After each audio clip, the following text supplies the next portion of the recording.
Ang plano ko nga, di na lang ipadayon, kaluoy siya yung mga anak.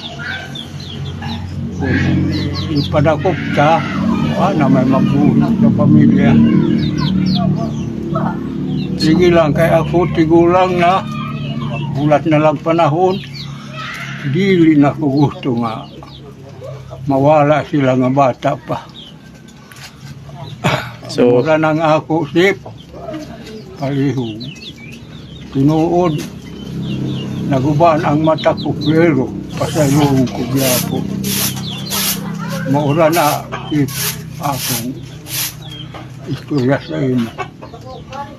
Hindi naman ko makalakaw. So mo na iyahang desisyon.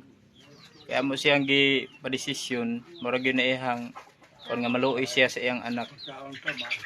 So muna na siyang plano sa tigulang.